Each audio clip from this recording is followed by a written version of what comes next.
हार्दिक स्वागत करता हूं। हम है एग्जामपुर कलम से क्रांति। तो सभी साथी पेन कॉपी लेकर बैठिए। आज है साथी तारीख 20 फरवरी और आज बहुत ही महत्वपूर्ण करंट अफेयर का संग्रह लेकर रोज सुबह 7 बजे मैं आप सभी के सामने हाजिर हूं।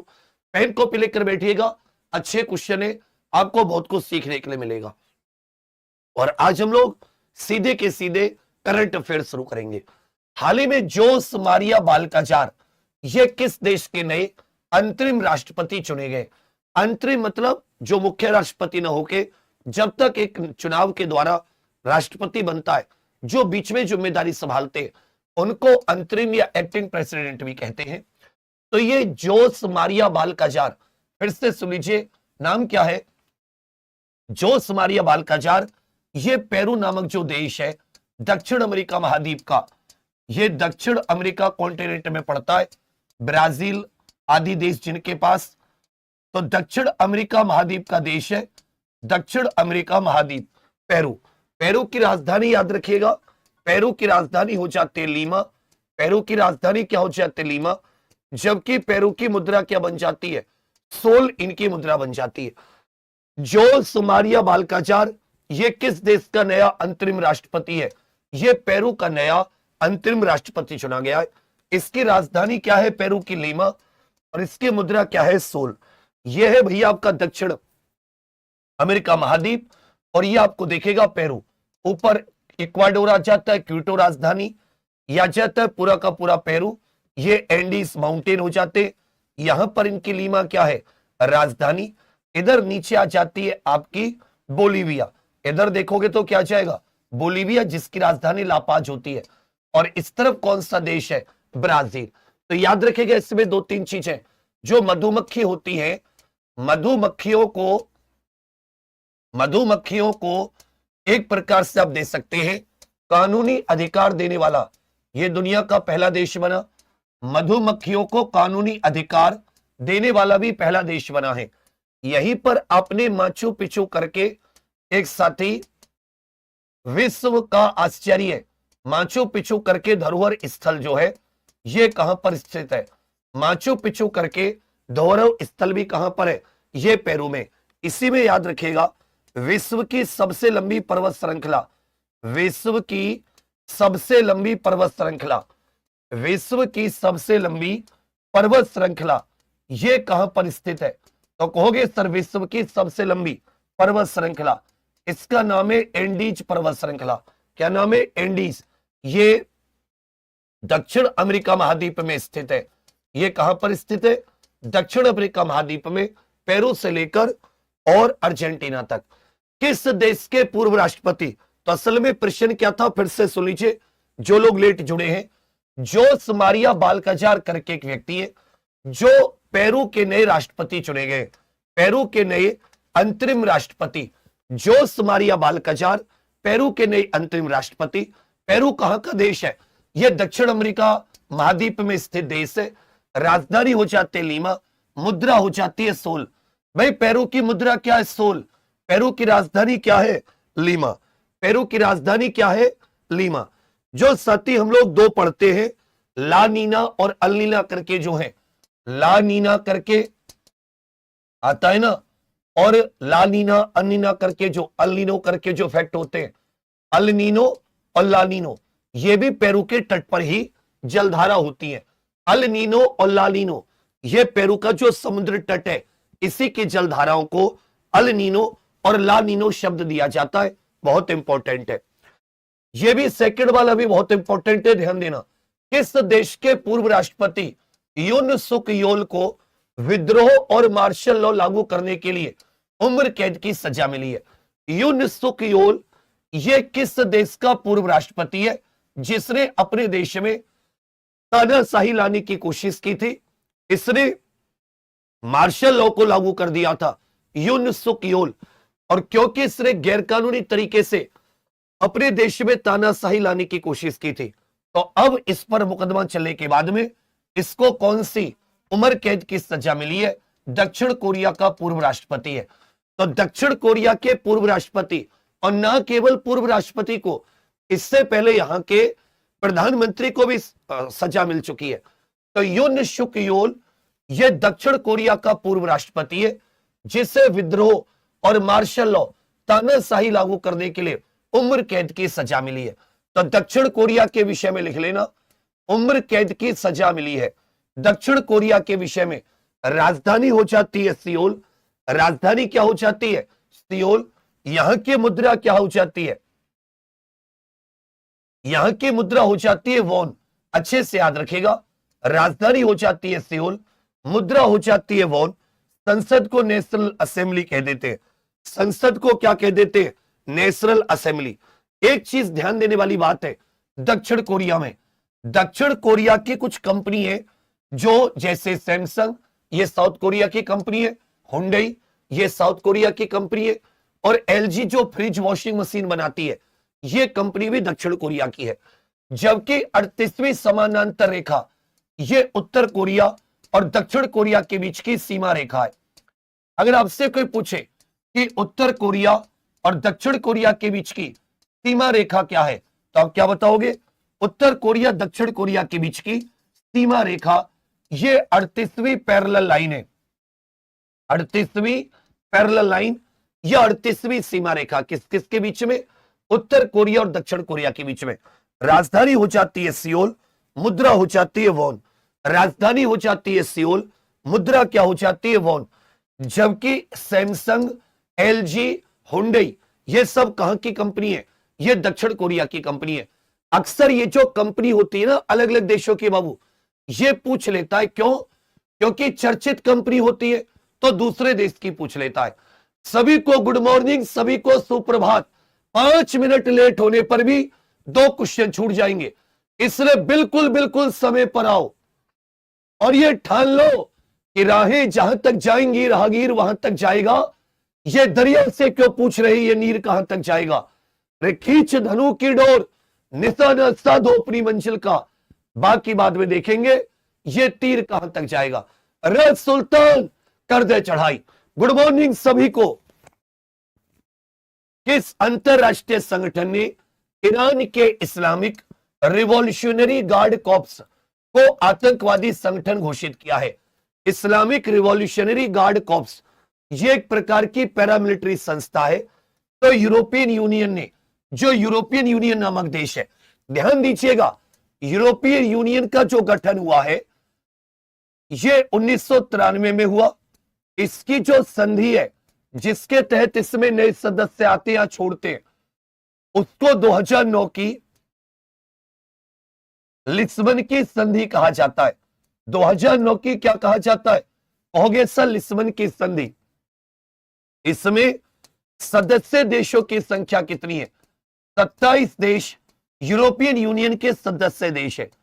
जबकि कितने देश ऐसे हैं जिनकी यूरो मुद्रा है? तो 21 देश ऐसे हैं जिनकी यूरो मुद्रा है। कितने देश ऐसे? 21 देश ऐसे हैं जिनकी करेंसी यूरो है।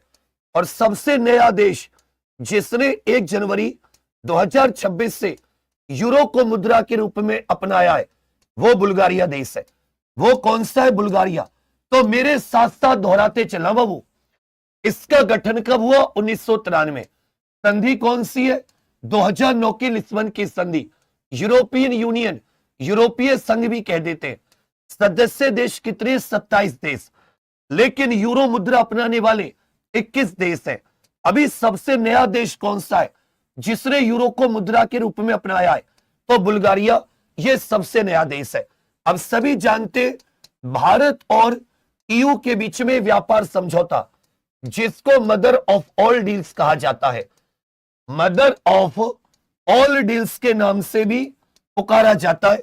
भारत और यूरोपियन यूनियन के बीच में जनवरी के अंत में एक मुक्त व्यापार समझौता हुआ है।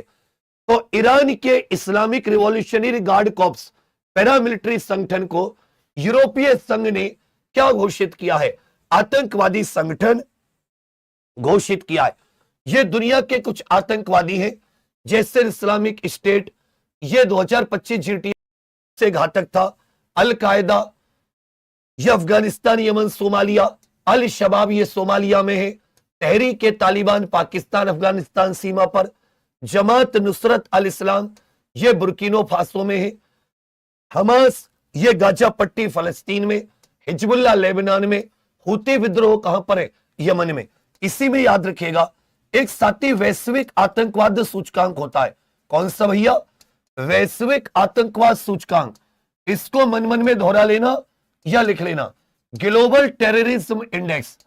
इसको आईईपी जारी करता है, institute of economics and peace, Australia की संस्था है। इसमें भारत की रैंक 14वीं थी। वैश्विक आतंकवाद सूचकांक में भारत की कौन सी रैंक है? सबके सब कमेंट्स में बताइए भाई, वैश्विक आतंकवाद सूचकांक में भारत की कौन सी रैंक है? जो साथी ग्लोबल टेररिज्म इंडेक्स है, इसमें भारत की कौन सी रैंक है? ग्लोबल टेररिज्म इंडेक्स में भारत की कौन सी रैंक है? कहोगे सर ये 14वीं रैंक है।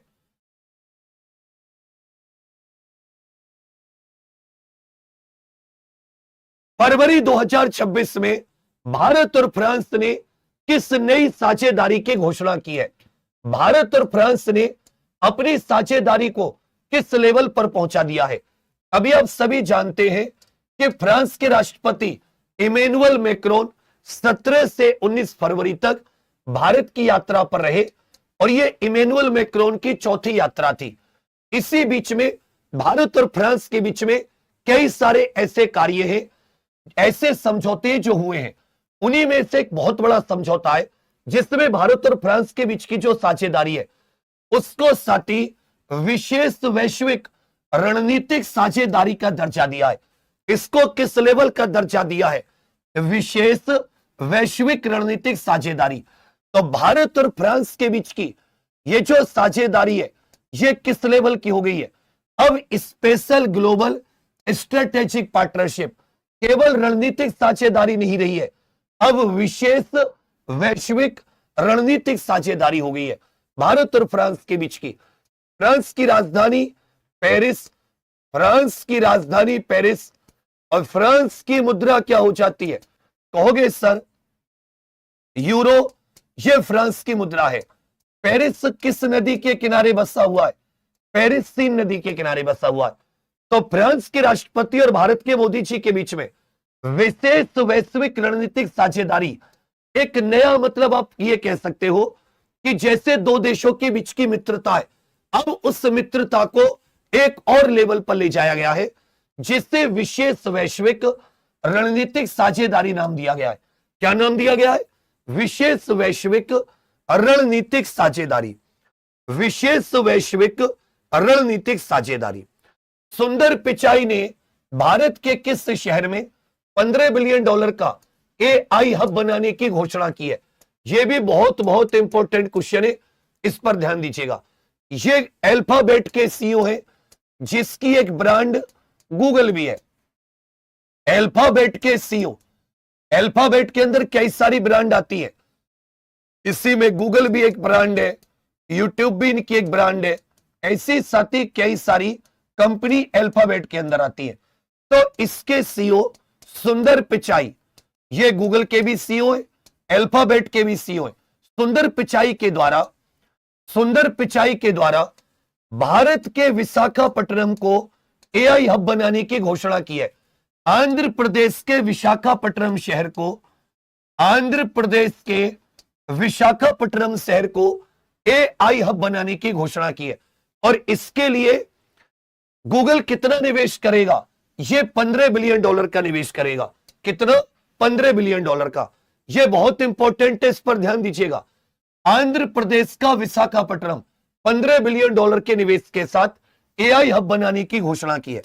अच्छे से याद रखिएगा, गूगल की जो स्थापना है वो सन 1998 में लैरी पेज और सर्जे ब्रिन के द्वारा, लैरी पेज और सर्जे ब्रिन करके एक व्यक्ति है, इन दोनों के द्वारा गूगल की स्थापना हुई थी। कब? 1998 में। तो कई बार आपसे गूगल के संस्थापक भी पूछ लेता है। तो गूगल के कौन कौन संस्थापक है?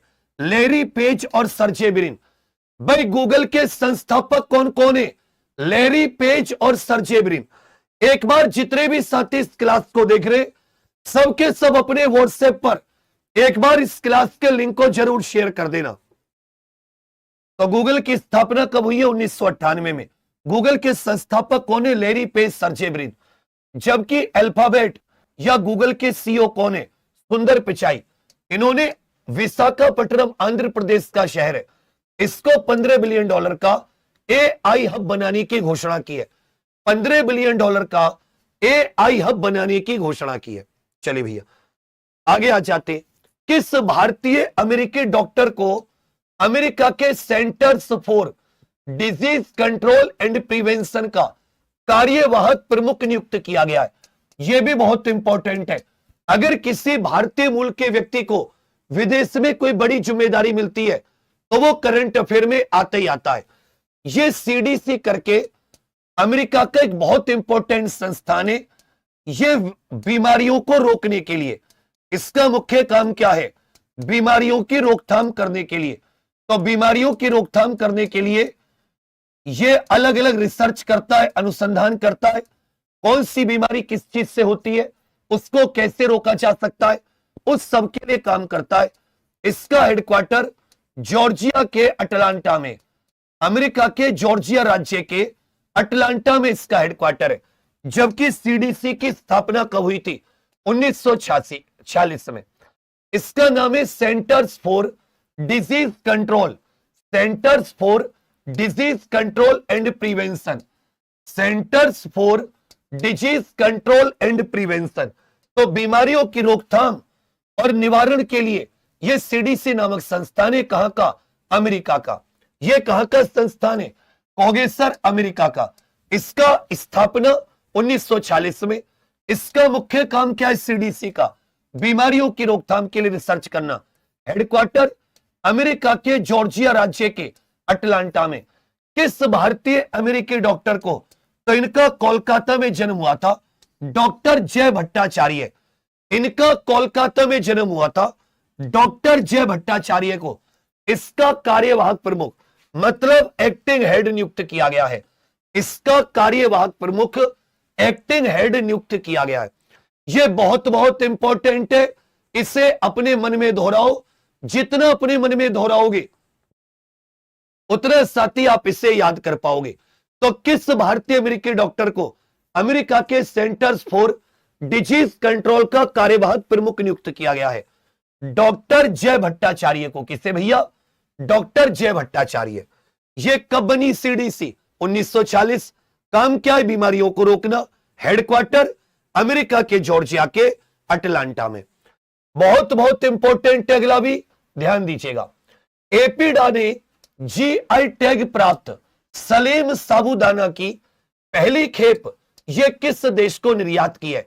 यह सलेम एक शहर है, यहां का साबूदाना को जीआई टैग प्राप्त हुआ है। एपिडा ने पहली बार इस साबूदाने की पहली बार विदेश में निर्यात किया है, इसलिए क्वेश्चन इंपॉर्टेंट हो जाता है। कनाडा को एक्सपोर्ट किया है सलेम साबूदाना, यह कनाडा को एक्सपोर्ट किया है। सलेम साबूदाना यह तमिलनाडु का प्रोजेक्ट है। किसका? तमिलनाडु का प्रोडक्ट है सलेम साबूदाना। इसे कनाडा को बेचा है पहली बार। किसने? एपिडा ने। अब सभी जानते बहुत अच्छे से एपिडा यह कृषि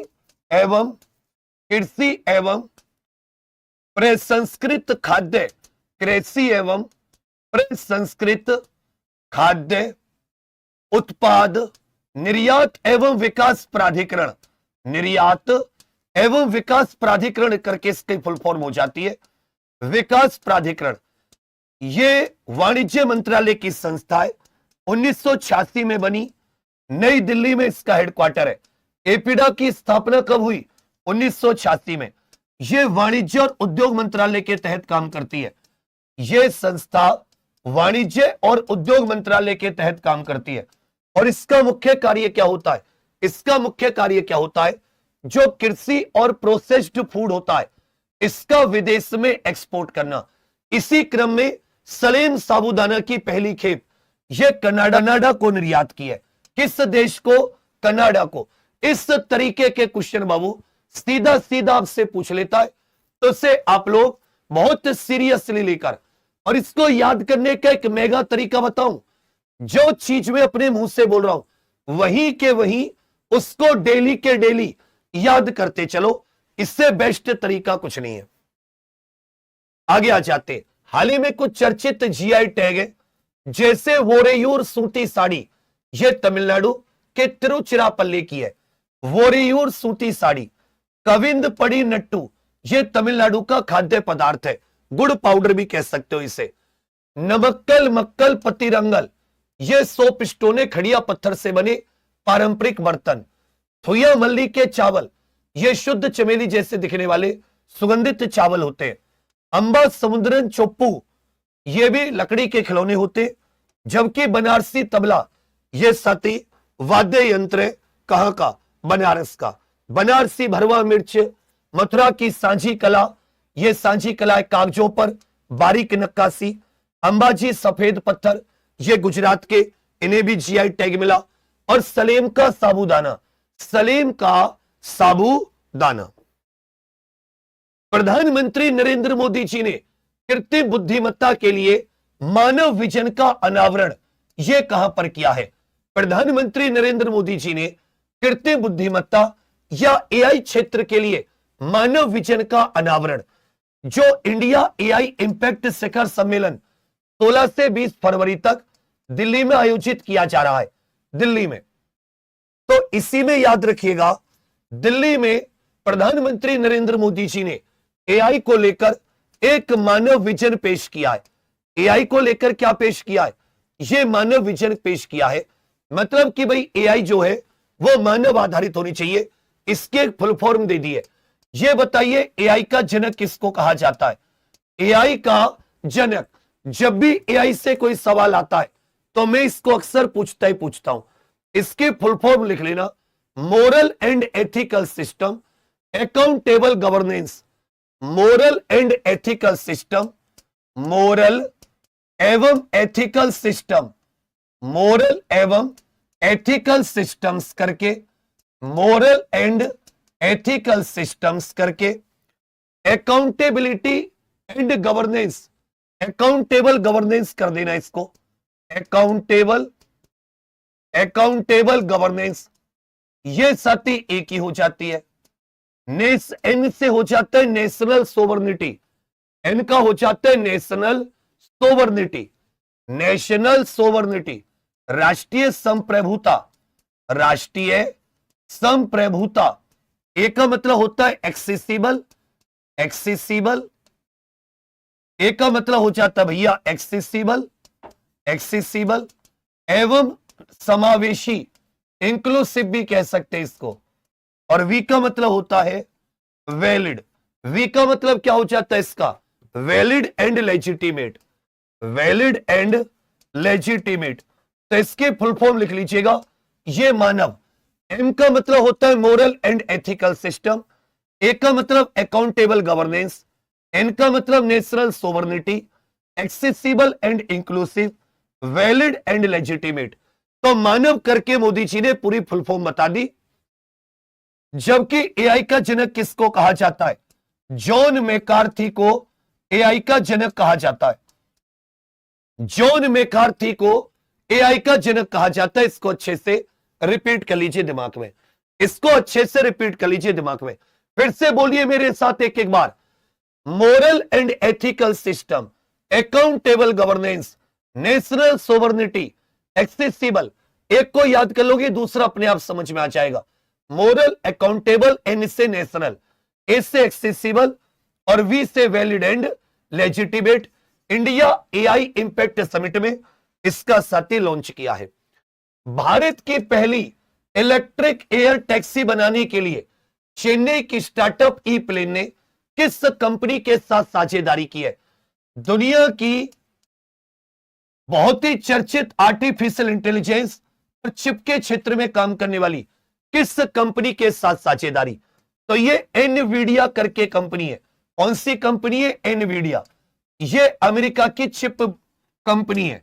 अमेरिका की जो ये जीपीयू चिप होती है, ग्राफिकल प्रोसेसिंग यूनिट, यूएसए की चिप बनाने की कंपनी है। यूएसए की चिप बनाने वाली कंपनी है। ये जीपीयू बनाने वाली कंपनी है जिसका नाम है एनवीडिया। तो ये चेन्नई की स्टार्टअप है ई प्लेन। इसने इलेक्ट्रिक एयर टैक्सी मतलब इलेक्ट्रिक से बैटरी से चलने वाली हवा में उड़ने वाली टैक्सी बनाने के लिए एनवीडिया के साथ साझेदारी की है। एनवीडिया 1993 की कंपनी है। कब की? 1993। जबकि इसके सीईओ जरूर पूछता है, जेनसन हुआंग करके एक नाम है, जेनसन हुआंग करके कुछ नाम है, ये इसके सीईओ होते हैं। अभी ये चर्चा में भी थे, क्यों? क्योंकि इनको भारत आना था, ये इंडिया एआई इंपैक्ट समिट में भाग लेने, लेकिन लास्ट टाइम में इन्होंने आने से मना कर दिया। लास्ट टाइम में इन्होंने आने से मना कर दिया। हेडक्वार्टर कैलिफोर्निया में, इनका हेडक्वार्टर कहां पर है? अमेरिका के कैलिफोर्निया में। अमेरिका के कैलिफोर्निया में इसका हेडक्वार्टर है। जबकि सीईओ कौन है? Jensen Huang. इसको लिखिए एक बार सबके सब अपनी कॉपी में या कहीं पर। एनवीडिया अमेरिका की कंपनी है, चिप बनाने वाली कंपनी है, 1993 में बनी। इसके सीईओ का नाम है जेनसन हुआंग। एनवीडिया कंपनी के सीईओ का नाम क्या है? Jensen Huang. ये चर्चित व्यक्ति है। ये कौन है भैया? चर्चित व्यक्ति। आज मैंने आपको ये कुछ साथी सोशल मीडिया कंपनी भी साथ में डलवा दी। Facebook Mark Zuckerberg 2004, YouTube Chad Hurley Steve Chen Jawed Karim 2005, WhatsApp Jan Koum Brian Acton 2009, Insta Kevin और Mike Krieger 2010, X Jack Dorsey 2006, TikTok Zhang Yiming ByteDance की कंपनी है 2016, LinkedIn Reid Hoffman 2003 America, Snapchat Evan Spiegel America 2011, Telegram Pavel Durov Nikolai Durov 2013, Reddit Steve Hoffman 2005 जिस साल YouTube, Pinterest Ben Silbermann 2010, Quora Adam D Angelo 2009 में, share chat अंकुश सचदेवा भारत की है, thread mark Zuckerberg 2023 Meta की है, और डिस्कॉर्ड जेसन सिट्रोन और stand विस्लोवेस्की ये भी 2015 की है। तो ये कुछ सोशल मीडिया कंपनी भी मेरे साथ में डलवा दी, जिससे कि जब आप पीडीएफ पढ़ते हो तो आप लोग इसको याद कर पाओ। और ये आपके टॉपिक भी है सोशल मीडिया। भारत के पहले मानव अंतरिक्ष मिशन गगनयान के लिए ड्रॉग पैरासूट का सफल परीक्षण कहां पर किया गया है? एक पैरासूट का सफल परीक्षण तो डीआरडीओ के द्वारा गगनयान के लिए ड्रॉग पैरासूट का सफल परीक्षण चंडीगढ़ में किया गया। सफल परीक्षण कहां पर किया गया है? अच्छे से याद रखिएगा, चंडीगढ़ में। सफल परीक्षण फिर से सुन लीजिए। भारत के पहले मानव अंतरिक्ष मिशन गगनयान के लिए एक ड्रॉग पैरासूट का सफल परीक्षण कहां पर किया गया है? यह चंडीगढ़ में किया गया। किसके द्वारा? डीआरडीओ के द्वारा। डीआरडीओ की स्थापना 1 जनवरी 1958। 1 जनवरी 1958 को डीआरडीओ की स्थापना हुई है। इसको याद रखिएगा। इसमें केवल इतना ही आपको याद करना है कि ड्रॉग पैरासूट का सफल परीक्षण यह चंडीगढ़ में हुआ है। यह भी बहुत इंपॉर्टेंट क्वेश्चन है, इस पर ध्यान दीजिएगा। नवाचार को बढ़ावा देने और विजन 2047 के अनुरूप बॉयलर पर चिंतन शिविर का आयोजन कहां किया गया? बॉयलर पर चिंतन शिविर या बॉयलर थिंकिंग कैंप का आयोजन यह कहां पर किया गया है? हैदराबाद में। इसको लिख लीजिएगा, बॉयलर चिंतन शिविर पर आयोजन हैदराबाद। हैदराबाद आप सभी जानते 1591 ईस्वी में मूसी नदी के किनारे कुली कुतुब शाह को इसका संस्थापक कहा जाता है। हैदराबाद की स्थापना कब हुई? 1591। मूसी नदी के किनारे इसका संस्थापक किसको कहा जाता है? कुली कुतुब शाह को हैदराबाद का संस्थापक कहा जाता है।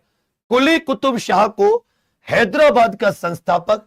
तो हैदराबाद में बॉयलिंग थिंकिंग कैंप या बॉयलर चिंतन शिविर का आयोजन किया गया। हैदराबाद किसकी राजधानी है? तेलंगाना की। संस्थापक कुली कुतुब शाह। 1591 मूसी नदी के किनारे। 1591 में हैदराबाद की स्थापना किसने की है? कहोगे सर,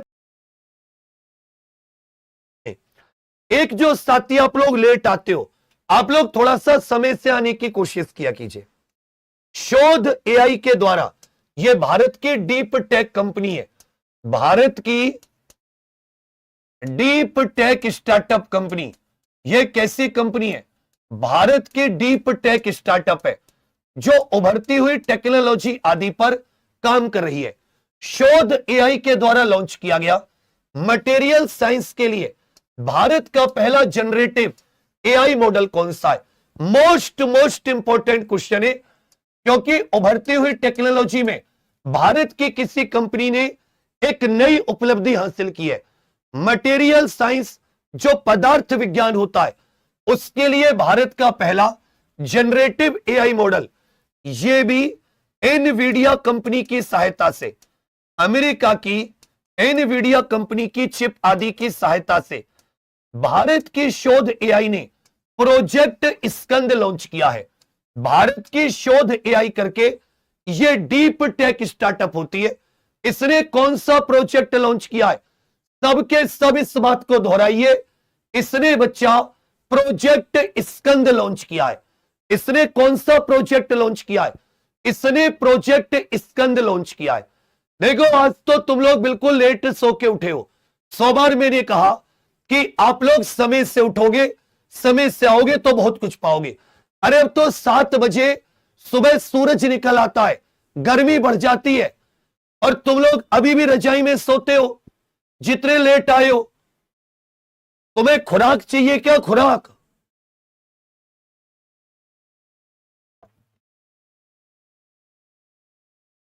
और एक बार भैया हो सके तो सबके सब इसे 1-2 सेकंड का समय निकालकर इसे सबके सब एक बार इसे शेयर जरूर कर दीजिए। थोड़ा सा मन को शांति मिल जाएगी, नहीं तो मन विचलित सा रहता है। एक बार मेरे जितने छोटे भाई बहन इस क्लास को देख रहे, सबके सब अपने अपने व्हाट्सएप पर 1 सेकंड का समय निकालकर, और तुम सबके लिए कहूंगा कि नन्ही चींटी जब दाना लेकर चलती है कि चढ़ती दीवारों पर 100 बार फिसलती है, मन का विश्वास रगों में साहस भरता है, गिरकर चढ़ना चढ़कर गिरना ने अखरता है, आखिर मेहनत उसकी बेकार नहीं होती, कोशिश करने वालों की, मेहनत करने वालों की कभी हार नहीं होती। भारत के पहले एआई फेस्ट 2026 का आयोजन कहां पर किया गया है? एआई फेस्ट 2026 यह चंडीगढ़ विश्वविद्यालय के द्वारा, चंडीगढ़ विश्वविद्यालय 19 से 21 फरवरी तक, 19 से 21 फरवरी तक यह मोहाली चंडीगढ़ में स्थित है। चंडीगढ़ विश्वविद्यालय या चंडीगढ़ यूनिवर्सिटी भी कह सकते हैं। चंडीगढ़ यूनिवर्सिटी है, प्राइवेट यूनिवर्सिटी है, याद रखिएगा। यह मोहाली चंडीगढ़ में यह एआई फेस्ट का आयोजन कर रहे हैं। किसका भैया? एआई फेस्ट का आयोजन। इतना काफी है। इसमें भारत में एआई इंपैक्ट समिट 2026 के दौरान 24 घंटे में कितने लोगों ने शपथ लेकर वर्ल्ड रिकॉर्ड बनाया कि वो साथी रेस्पॉन्सिबल यूज करेंगे, एआई का रेस्पॉन्सिबल प्रयोग करेंगे। जैसे आप शपथ लेते हैं ना, कोई लोग जब जज साहब के सामने जाते, जज साहब मैं जो कहूंगा सच कहूंगा, सच के सिवा कुछ नहीं कहूंगा। जज साहब ने पूछा तूने मर्डर किया था? तूने मर्डर होते देखा? बोले जज साहब सच। बोले वो अपराधी ने कैसे कपड़े पहन रखे थे? जज साहब सच। बोले अपराधी महिला थी पुरुष थी? बोले जज साहब जज। जज साहब सच। बोला कि भाई अपराधी किस दिशा में भागा, किस गाड़ी से आया था? बोला गवाह। जज साहब जज। जज साहब सच। तो बोला बेटा सच नहीं, वो तो सच्चे बोलना था, तो ये नहीं केवल सच बोलूंगा, सच के सिवा कुछ नहीं बोलूंगा। तो वैसे ही कि एआई का रेस्पॉन्सिबल उपयोग करेंगे, कतई भी गलत उपयोग नहीं करेंगे। तो इसको लेकर 2.5 लाख से अधिक लोगों ने शपथ ले ली। ये सब पीआईबी में दिया है, इसलिए साथ ही मैंने क्वेश्चन बना दिया। ये सब पीआई में दिया है, इसलिए हमने इससे क्या बनाया? इससे क्वेश्चन बना दिया। आगे है वित्त वर्ष 2026-27 में उपभोक्ता मुद्रास्फीति कितने प्रतिशत रहने का अनुमान लगाया है? यह जो वित्त वर्ष 2026-27 है, इसमें जो उपभोक्ता मुद्रास्फीति या महंगाई है, महंगाई कितनी रहने का अनुमान है? तो याद रखना 4.3%। महंगाई के कितने रहने का अनुमान है? उपभोक्ता मुद्रास्फीति के 4.3% यह रहने का अनुमान लगाया गया है। 4.3% यह रहने का अनुमान लगाया गया है। तो इसको ऐसे याद कर लीजिएगा कि उपभोक्ता ग्राहक महंगाई ये कितनी 4.3%। इसी साथी जो वित्त वर्ष 2026-27 है, बहुत इंपॉर्टेंट क्वेश्चन है, बांग्लार युवा साथी योजना। बांग्लार युवा साथी योजना, ये जो पश्चिम बंगाल के बेरोजगार साथी हैं, पश्चिम बंगाल के बेरोजगार युवा, उन सबको पश्चिम बंगाल की सरकार ने 1500 रुपए का बेरोजगार भत्ता देने की शुरुआत की है। 1 अप्रैल 2026 से दिया जाएगा बेरोजगार भत्ता। अब सभी जानते कि पश्चिम बंगाल में चुनाव है और पश्चिम बंगाल में ही ममता दीदी ईडी पे वो खुद छापा मार देती है। पश्चिम बंगाल में ईडी छापा मारने पहुंची, ईडी पर ममता बनर्जी जी ने छापा मार दिया।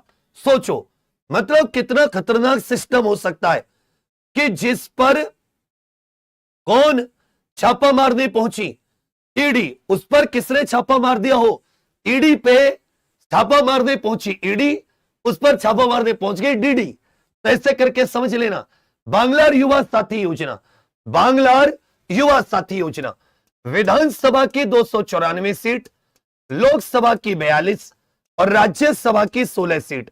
अच्छे से याद रखिएगा, जो वेस्ट बंगाल सरकार है, पश्चिम बंगाल सरकार, उसने बेरोजगारों को भत्ता देने की सही है रुपए 1500। इसमें विधानसभा की 294 सीट, लोकसभा की 42 और राज्यसभा की कितनी सीट हो जाती है, 16 सीट हो जाती है। राज्यसभा की कितनी सीट हो जाती है, 16 सीट हो जाती है। बांग्लार युवा साथी योजना, बांग्लार युवा साथी 1 अप्रैल 2026। दीदी ने चुनाव जीतने के लिए तुरुप का पत्ता चल दिया, तुरुप का पत्ता, जब तक दूसरी पार्टी अनाउंस करेगी। इसलिए वेस्ट बंगाल में कई साल से मुख्यमंत्री हैं। बांग्लार युवा साथी योजना, पश्चिम बंगाल, पश्चिम बंगाल, पीएम राहत, सड़क परिवहन मंत्रालय, गोल्डन आवर, अगर चोट लगने के घंटे में कोई अस्पताल पहुंचा दे तो 1.5 लाख तक का कैशलेस इलाज। शहरी चुनौती, यह शहर को आत्मनिर्भर बनाने के लिए 1 लाख करोड़ रुपए का फंड है, शहरी चुनौती निधि, अर्बन चैलेंज फंड। भारत विस्तार कृषि मंत्रालय, जयपुर से इसको शिवराज सिंह चौहान ने लॉन्च किया है। दिव्यांग कौशल योजना, आईटी और हॉस्पिटलिटी क्षेत्र में ट्रेनिंग देने के लिए। स्टार्टअप इंडिया फंड 2.0 10,000 करोड़ रुपए का है, 10,000 करोड़ रुपए का। यह क्वेश्चन 110% है, यह समझ लीजिए सब के सब। यह क्वेश्चन होमगार्ड और यूपी कांस्टेबल, एसएससी, रेलवे सब में पूछा जाएगा। एरोनॉटिक्स और रक्षा क्षेत्र के लिए भारत फ्रांस उत्कृष्ट राष्ट्रीय केंद्र एनसीओई, यह किस राज्य में स्थापित किया जाएगा? Indo French national centre of excellence, किस क्षेत्र में? एरोनॉटिक्स और डिफेंस के क्षेत्र में। इसमें एक और याद रखिएगा, साल 2026 को भारत फ्रांस नवाचार, भारत फ्रांस नवाचार वर्ष भी घोषित किया गया है, या Bharat France year of innovation, Bharat France year of innovation, Bharat France year of innovation साल 2026 को।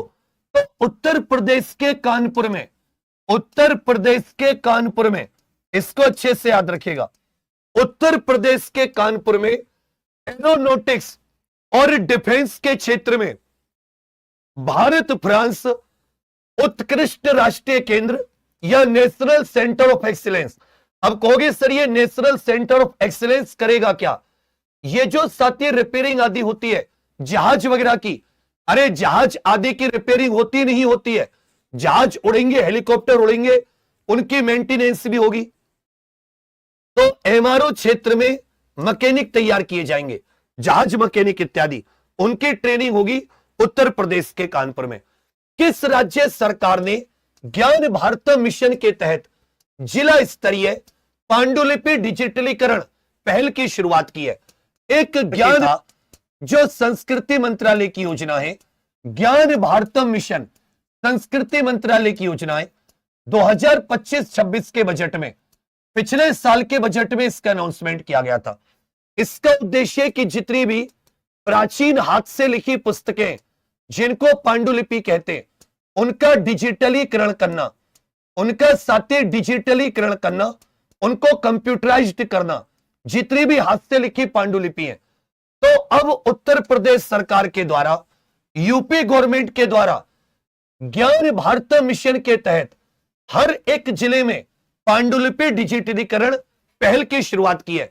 मतलब हर जिले में जो प्राचीन पांडुलिपियां हैं, भाई हर एक जिले में उत्तर प्रदेश में प्राचीन पांडुलिपियां हैं, उन पांडुलिपि का डिजिटलीकरण किया जाएगा।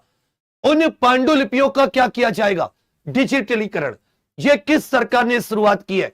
उत्तर प्रदेश सरकार ने। सरस कारबेट महोत्सव 2026 का आयोजन यह किस राज्य में? 10 दिन का उत्सव है। कितने दिन का? 10 दिन का। यह उत्तराखंड के चंपावत जिले में। कहां पर भैया? उत्तराखंड के चंपावत डिस्ट्रिक्ट में। उत्तराखंड के चंपावत डिस्ट्रिक्ट में यह 10 दिन का उत्सव या मेला कह सकते हो, सरस कारबेट महोत्सव। भारत का पहला नेशनल पार्क बताइए। भारत का पहला नेशनल पार्क कहां? Jim Corbett national park. Bharat का पहला national park Jim Corbett national park. Bharat का पहला national park Jim Corbett national park. तो उत्तराखंड के चंपावत जिले में 10 दिन का सरस कारबेट महोत्सव यह उत्तराखंड में आयोजित किया जा रहा है। सरस कारबेट महोत्सव। वर्ष 2026 में ताज महोत्सव का कौन सा संस्करण आयोजित किया जा रहा है?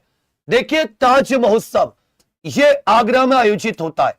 ताज महोत्सव यह कहां पर आयोजित होता है? आगरा में। आगरा में एक प्रकार का पर्यटन महोत्सव है। इसका पहली बार आयोजन कब किया गया था? 1992 में।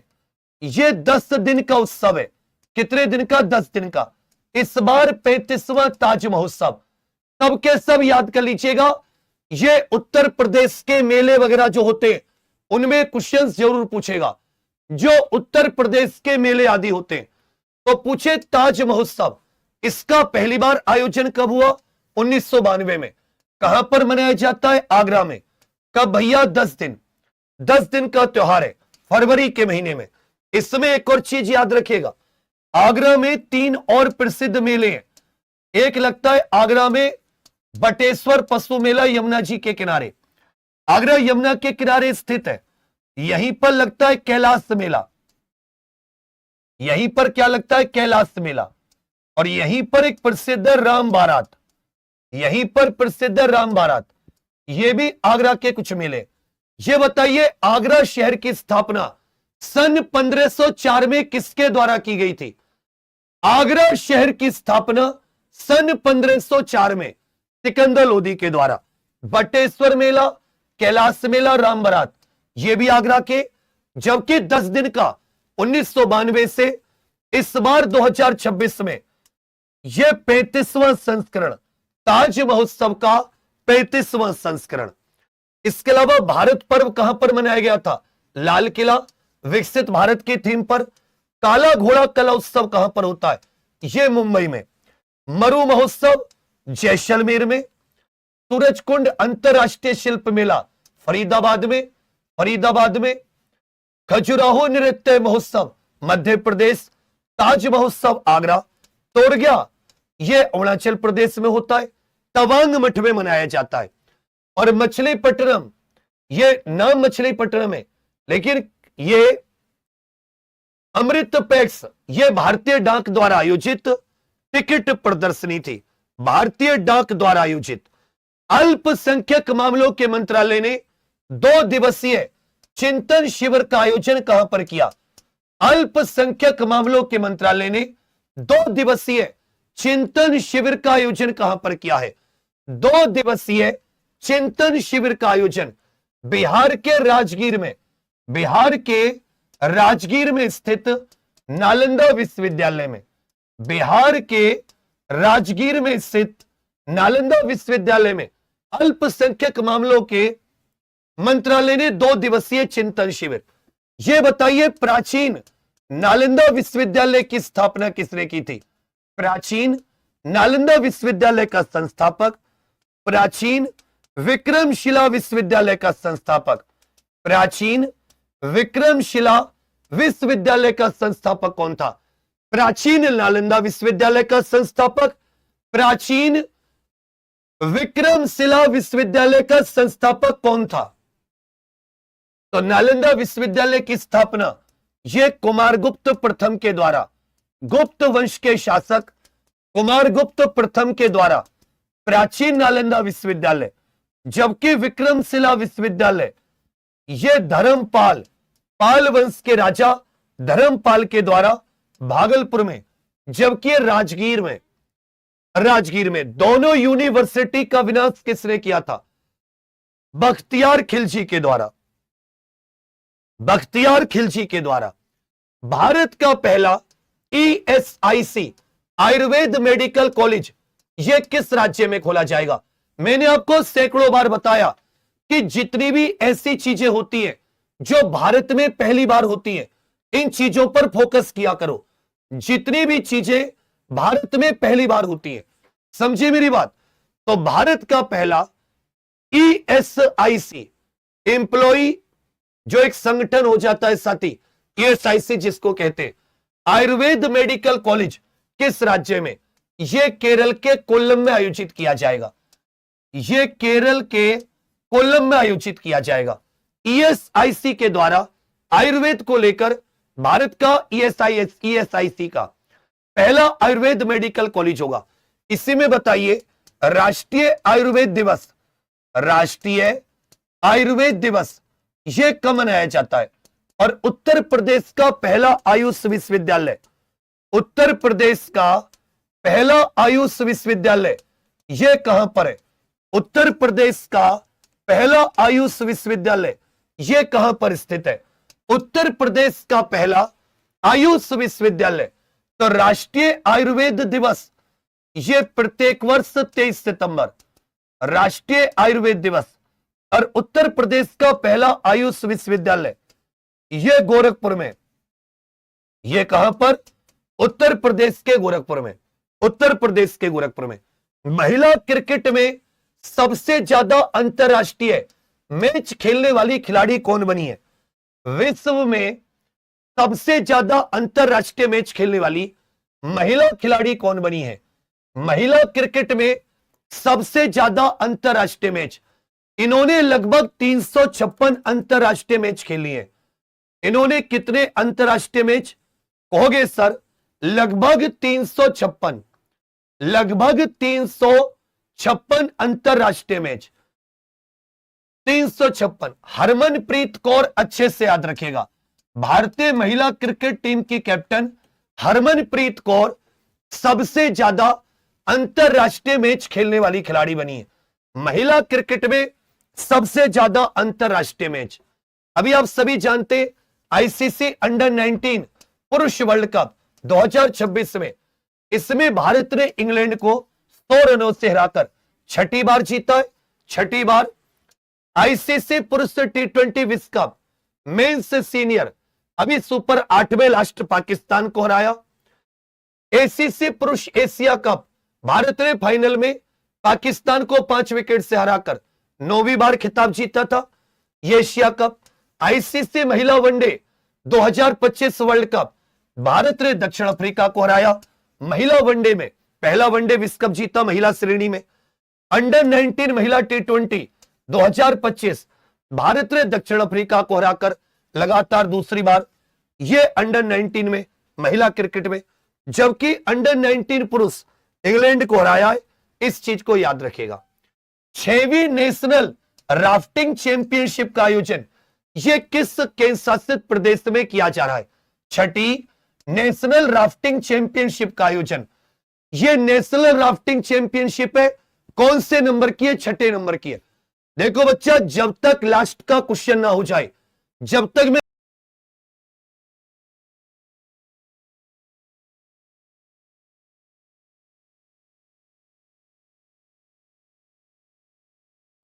क्योंकि अगर आप रिवीजन नहीं करोगे इस क्लास का कोई फायदा नहीं है। तो सबके सब एक तो 8 बजे टाइम से आया करो। और बच्चा दूसरी बात, जब तक पूरा ना हो जाए हटना मत। ये जो सोमवार 23 तारीख आ रही है ना, 23 फरवरी सोमवार, इस दिन आप सभी के लिए स्पेशल क्लास है। एक बहुत बड़ी घोषणा कर रहे हैं।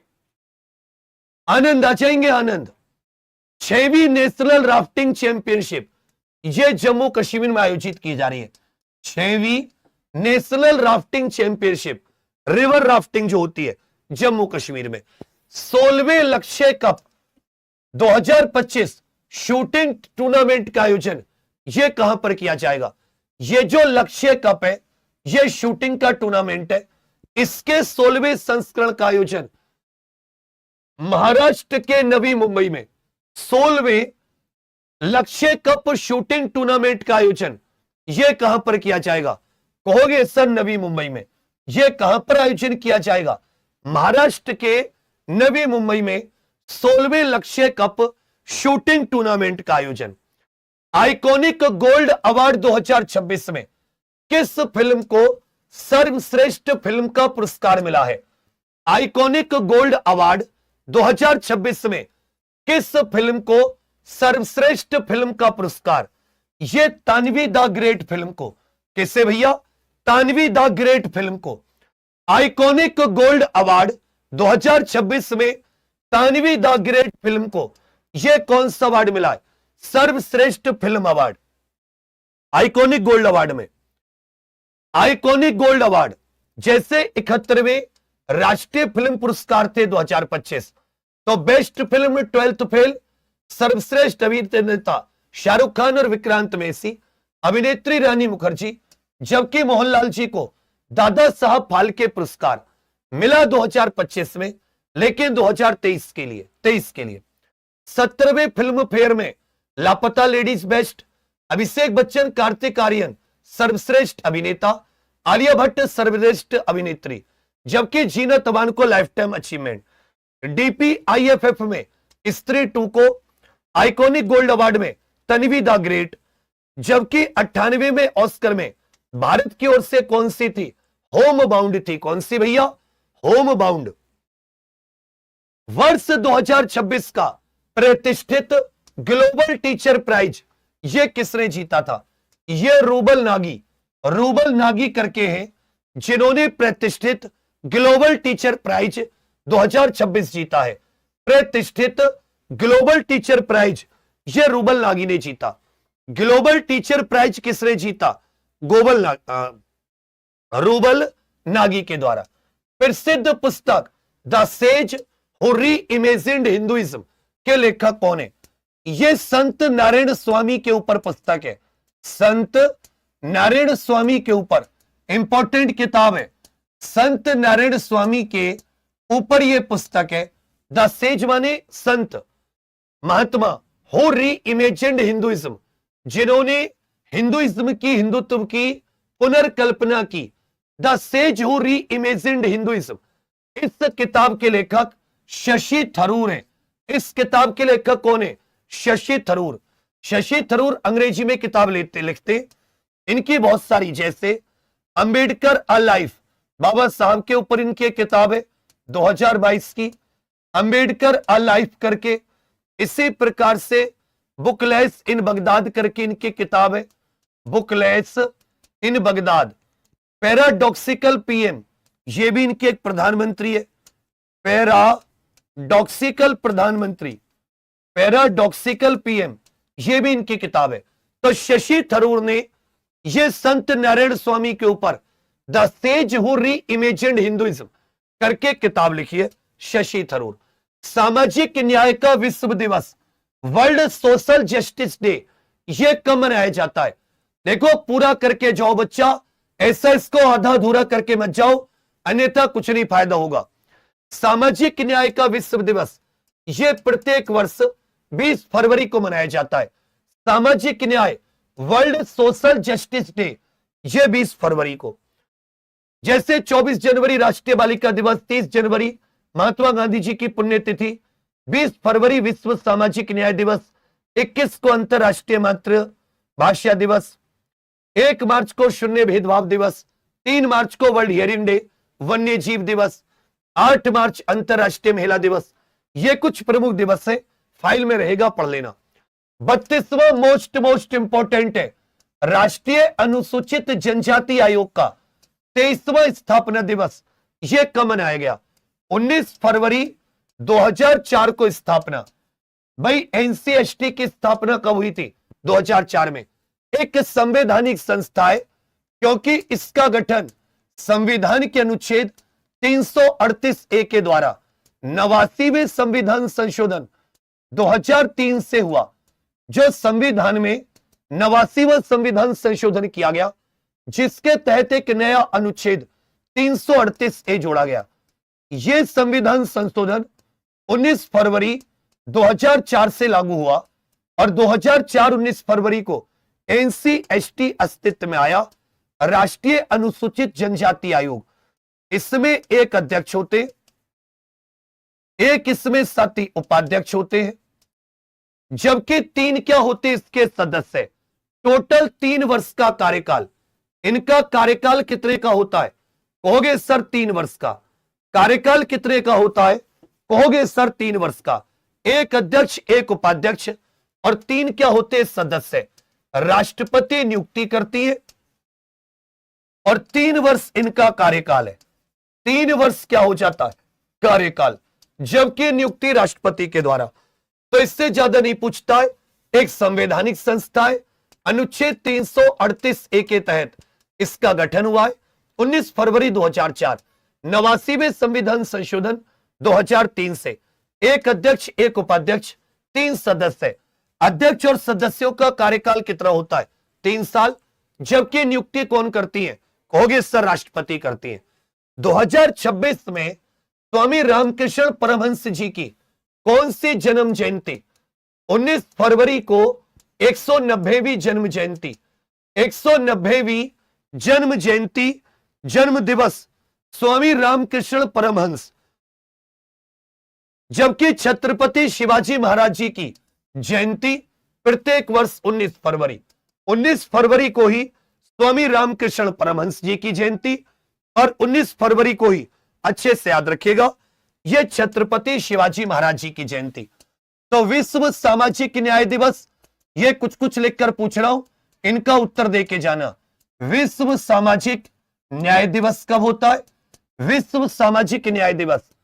पेरू की राजधानी मुद्रा बताइए। दक्षिण कोरिया की राजधानी मुद्रा। पेरू की राजधानी मुद्रा, दक्षिण कोरिया की राजधानी मुद्रा। दक्षिण कोरिया की राजधानी मुद्रा। पैराडॉक्सिकल प्रधानमंत्री, यह किसकी किताब है? पैराडॉक्सिकल पीएम, यह किसकी किताब है? पैराडॉक्सिकल प्रधानमंत्री, यह किसकी किताब है? कितने देश है जो यूरो मुद्रा का उपयोग करते हैं? यूरोपियन यूनियन में कितने सदस्य देश है? यूरोपियन यूनियन में डीआरडीओ की स्थापना कब हुई है? डीआरडीओ की स्थापना यह कब हुई है? डीआरडीओ की स्थापना यह साथी कब हुई है? डीआरडीओ की स्थापना 2026 को किस देश के बीच में नवाचार वर्ष घोषित किया है? किन 2 देशों ने अपना नवाचार वर्ष घोषित किया है? साल 2026 को किन 2 देशों ने नवाचार वर्ष घोषित किया है? कौन सा वर्ष भैया? नवाचार घोषित किया है। नवाचार वर्ष, नवाचार वर्ष यह किसने घोषित किया है? इसी में आपको बताना है। गूगल की स्थापना, एनवीडिया के सीईओ कौन है? एनवीडिया, गूगल की स्थापना, गूगल के सीईओ इत्यादि कौन है? गूगल की स्थापना, गूगल के सीईओ आदि कौन है? गूगल की स्थापना, गूगल के सीईओ इत्यादि। नालंदा विश्वविद्यालय की स्थापना, एपीडा। नालंदा विश्वविद्यालय की स्थापना, एपीडा। नालंदा विश्वविद्यालय की स्थापना किसने की थी? एपीडा साथी कब बनी? यह संस्था किसके तहत काम करती है? हैदराबाद की स्थापना यह कब और किसके द्वारा?